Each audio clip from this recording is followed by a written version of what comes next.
Next अब हम पढ़ेंगे रेजोनेंट फ्रीक्वेंसी के बारे में, बेसिकली रेजोनेंस की कंडीशन के बारे में।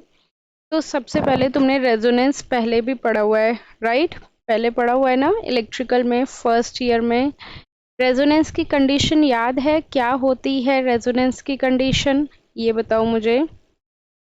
एक्सएल का क्या फॉर्मूला होता था? Omega L. और एक्सी का क्या फॉर्मूला होता था?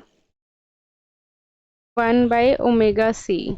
अब अगर हमें यहाँ से ओमेगा की वैल्यू निकालनी होगी तो क्या वैल्यू होगी? ये ओमेगा को मैं यहाँ ले जाऊं तो ये कितना हो जाएगा? Omega square, that is 1/LC, right? यही होगा। अब तुम्हें पता है what is omega? Omega is basically the angular frequency and what is F? F is the normal frequency. तो एंगुलर फ्रीक्वेंसी और नॉर्मल फ्रीक्वेंसी के बीच में क्या रिलेशन है? That is omega is equal to 2πf, right? Omega की value क्या होगी? 2πf है, तो इसका square is equal to 1/LC। तो अगर मैं यहाँ से f की वैल्यू निकालना चाहूँ तो क्या हो जाएगी? स्क्वायर है, इधर जाके रूट हो जाएगा, तो ये हो जाएगा हमारे पास 1/2π√LC, राइट? तो ये जो फ्रीक्वेंसी आई है ये हमारी नॉर्मल फ्रीक्वेंसी नहीं आई है, ये हमारी रेजोनेंट फ्रीक्वेंसी आई है। तो हमारे पास रेजोनेंट फ्रीक्वेंसी का क्या फॉर्मूला है? That is 1/2π√LC। Got it? अब इसमें हमारे पास कुछ कंडीशन होती है कि अगर तुम्हारा XL is equal to XC है तो उस केस में हमारे पास Z की वैल्यू क्या होगी? लाइक नॉर्मल केस में Z की वैल्यू क्या होती है? R square plus XL minus XC का होल स्क्वायर, राइट? अब अगर हमारे पास XL is equal to XC है तो Z की वैल्यू क्या होगी? बताओ। अगर XL is equal to XC है तो Z की वैल्यू क्या होगी? R होगी। इस केस में तुम्हारा इम्पिडेंस क्या हो रहा है? कम हो रहा है या ज्यादा हो रहा है? बताओ मुझे। इम्पिडेंस क्या हो रहा है? कम हो रहा है, मिनिमम हो रहा है, राइट? तो हमारे पास यहाँ से एक और कंडीशन निकल के आ गई कि इम्पिडेंस क्या होता है? हमेशा इस कंडीशन में मिनिमम होता है, रेजोनेंस की कंडीशन में। अब तुम्हें एक चीज और पता है कि अगर इम्पिडेंस मिनिमम है तो करंट क्या होगा? बोलो। करंट क्या होगा? मैक्सिमम, ज्यादा होगा। अगर रेजिस्टेंस कम हो रहा है किसी वायर का तो करंट क्या होगा? ज्यादा होगा, राइट? तो यहाँ से हमारे पास चार कंडीशन आती है। XL is equal to XC, Z is equal to R, right? ये चार कंडीशन है, चारों कंडीशन तुम्हें ये लिखनी पड़ेंगी। Got it? अब इसमें हमारे पास कई बार रेजोनेंस कर्व भी पूछ लेते हैं। रेजोनेंस कर्व में हमारे पास हम सारे कर्व शो करते हैं, एक्सेल भी शो करते हैं, एक्सी भी शो करते हैं, रेजिस्टेंस भी शो करते हैं। देखो कैसे शो करेंगे हम ये। हमारे पास एक्स एक्सिस पे क्या है? फ्रीक्वेंसी है, राइट? एक्स एक्सिस पे क्या शो करेंगे? फ्रीक्वेंसी। अब तुम्हें पता है XL is directly proportional to frequency होता है या inversely proportional to frequency? XL का क्या फॉर्मूला होता है तुम्हारा? XL is equal to, tell me. XL is equal to omega L, और ओमेगा एल का क्या फॉर्मूला होता है? 2πfl। तो इसका मतलब क्या है? XL is directly proportional to frequency. Directly proportional का ग्राफ हमेशा क्या होता है? Straight line, correct? Similarly XC का फॉर्मूला होता है that is 1/2πfc, that is XC is inversely proportional to frequency. तो इनवर्सली का ग्राफ इस तरह से बनता है और नेगेटिव साइड पे बनता है। तुमने अभी पढ़ा है कैपेसिटर हमेशा नेगेटिव में शो करता है, कैपेसिटर का रेजिस्टेंस, राइट? अब देखो XC का कर्व आ रहा है तो XC के कर्व तक ले जाओ, और XL का स्ट्रेट लाइन आ रहा है तो इसके स्ट्रेट लाइन तक ले जाओ। जिस पॉइंट पे ये कट करता है वो तुम्हारी कौन सी फ्रीक्वेंसी होती है? रेजोनेंट फ्रीक्वेंसी, ठीक है?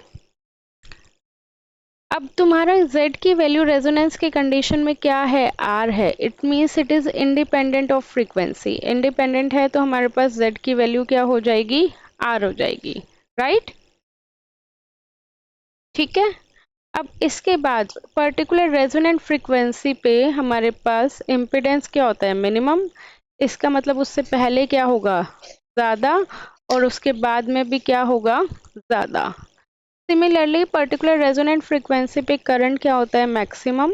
इससे पहले क्या होगा, ज़्यादा, और इसके बाद में भी क्या होगा, ज़्यादा। Got it.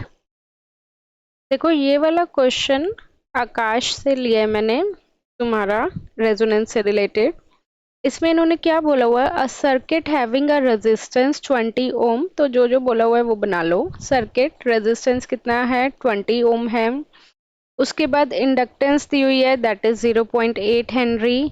And a variable capacitor, variable मतलब कि कैपेसिटर की वैल्यू क्या हो रही है, वेरी हो रही है, राइट। तो capacitor is variable and it is connected in series across, कितनी वोल्टेज भी दी हुई है, voltage is 200 volt and frequency is 50 hertz. Capacitor की वैल्यू इन्होंने नहीं दी हुई। Calculate the capacitance to give resonance. सबसे पहले इन्होंने डायरेक्ट बोल दिया रेजोनेंस है, नहीं भी बोलते तो हमें वो कंसिडर करना पड़ता कि या तो ये कोई भी एक कंडीशन दे देते, मतलब मैंने बोला था ना, या तो ये बोल देते इम्पिडेंस मिनिमम है तो हमें खुद से समझना होता कि रेजोनेंस है, या बोल देते करंट मैक्सिमम है तो हम खुद से समझते। ठीक है, अब रेजोनेंस की कंडीशन है तो हमें पता है XL is equal to XC होगा। एक्सएल का क्या फॉर्मूला होता है, 2 pi F L is equal to 1/2 pi F C. अब हमें क्या चाहिए, सी चाहिए। उसके लिए हमें क्या पता होना चाहिए, 2 पाई पता है, एफ फ्रीक्वेंसी गिवन है 50 हर्ट्ज, एल भी गिवन है 0.8 हेनरी। तो सारी वैल्यूज गिवन है, तो क्या यहाँ से कैपेसिटेंस की वैल्यू आ जाएगी, वो बहुत कम आएगी। तो उसको ना माइक्रोफेरेड में कर लेना है, इंटू 10⁻⁻⁶ करके। जनरली कैपेसिटर तुम्हारा माइक्रोफेरेड में ही होता है। ठीक है, first question part done. Second part में इन्होंने बोला हुआ है voltage across the inductor and capacitor. तो वोल्टेज अक्रॉस इंडक्टर का क्या फॉर्मूला होता है, मतलब voltage across inductor is VL and voltage across capacitor is VC.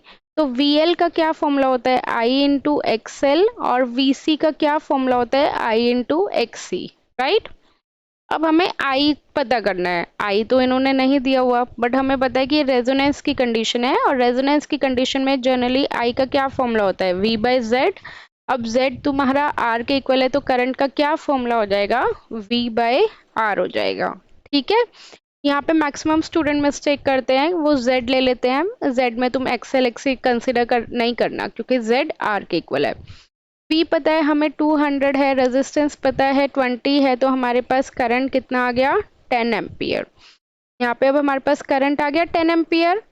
L पता है तो हमें XL भी पता लग जाएगा। तुम्हें पता है XL का क्या फॉर्मूला होता है, XL is equal to 2 pi FL। और अगर C पता है तो XC भी पता लग जाएगा। XC का क्या फॉर्मूला होता है, 1/2 पाई FC। तो वैल्यू सब्स्टिट्यूट कर देना, यहाँ से तुम्हारे पास VL और VC की वैल्यू आ जाएगी। क्लियर। नेक्स्ट नेक्स्ट अभी हमें निकालना है क्यू फैक्टर। क्यू फैक्टर तुमने पहले भी पढ़ा हुआ है वैसे। क्यू फैक्टर को हम किससे डिनोट करते हैं, क्वालिटी फैक्टर। क्वालिटी फैक्टर का हमारे पास क्या फॉर्मूला होता है, that is XL divided by R. XL क्या होता है, omega L, that is 2 pi FRL divided by आर। एफ आर क्यों लिया, बिकॉज वो क्या होती है हमारे पास, रेजोनेंट फ्रिक्वेंसी। तो एल भी पता है हमें, आर भी पता है, और एफ भी पता है फ्रीक्वेंसी। वैल्यू सब्स्टिट्यूट करके ये वाला आंसर भी आ जाएगा। सेकेंड थिंग, क्वालिटी फैक्टर की कोई भी यूनिट नहीं होती, जैसे पावर फैक्टर की कोई यूनिट नहीं होती, तो क्वालिटी फैक्टर की भी यूनिट नहीं होती, यूनिटलेस होता है ये। Got it. नेक्स्ट क्वेश्चन देखो, नेक्स्ट क्वेश्चन में क्या बोला हुआ है, कॉइल। कॉइल मतलब बहुत सारे बच्चों को लगता है कि सिर्फ इंडक्टर है, नहीं। कॉइल मतलब क्या होता है, रेजिस्टर और इंडक्टर का कॉम्बिनेशन। कॉइल का रेजिस्टेंस कितना है, 40 ओम। इंडक्टेंस कितना है, 0.75 henry. Form part of series circuit which resonant frequency दे दी इन्होंने, FR is equal to 55 hertz. If the supply is, supply कितनी दे दी इन्होंने यहाँ पे, that is 250 volt, frequency is 50 hertz. Find the line current, हमें किसकी वैल्यू निकालनी है, लाइन करंट। अब तुम्हें पता है आई का क्या फॉर्मूला होता है, दैट इज रेजोनेंस है, तो क्या हो जाएगा V बाय आर, राइट। इसने कैपेसिटर तो बोला नहीं हुआ, कैपेसिटर नहीं ऐड करना, ठीक है। आई का क्या फॉर्मूला हो जाएगा, V बाय आर। नेक्स्ट इन्होंने बोला हुआ है पावर फैक्टर, पावर फैक्टर का क्या फॉर्मूला होता है, cos phi, cos phi is how much, R by Z. तो हमारे पास R भी है और हमारे पास R और L है, तो हमारे पास Z भी आ जाएगा, right. Next is power consume, power consume का क्या फॉर्मूला होता है, P is equal to V I cos five. Voltage है 250, करंट यहाँ से आ जाएगी 250 डिवाइडेड बाई 40, कॉस फाइव की वैल्यू हमने यहाँ से निकाली थी। Next is voltage across coil, तो वी आर एल का वहां से फॉर्मूला निकाल सकते हो, V R L is equal to I into Z R L.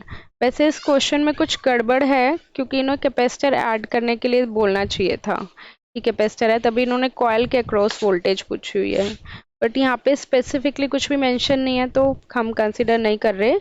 अगर कैपेसिटर होता भी तो उसके अकॉर्डिंग तुम कर लेते, ठीक है। आकाश का क्वेश्चन है तो कुछ कैलकुलेशन एरर हो सकती है।